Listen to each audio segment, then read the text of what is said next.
आता या चुका थांबवा. जर तुम्हाला आयात निर्यात क्षेत्रात यशस्वी व्हायचं असेल तर काही महत्त्वाचे टिप्स आहेत त्या जाणून घ्या. काही कस्टमचे जे काही नियम असतात ते लक्षात ठेवा.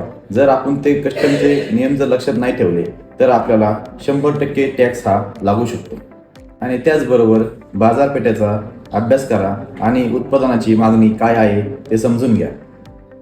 शिपिंग आणि खर्चाचं गणित नीट व्यवस्थित ठेवा, नाहीतर आपला नफा हा कमी होऊ शकतो.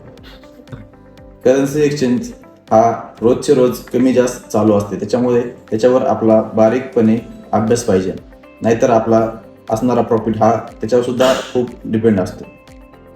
आणि त्याचबरोबर आपले जे काही डॉक्युमेंटेशन असतात त्याच्या ज्या होणाऱ्या चुका असतात त्या टाळणे खूप महत्त्वाचे असतात.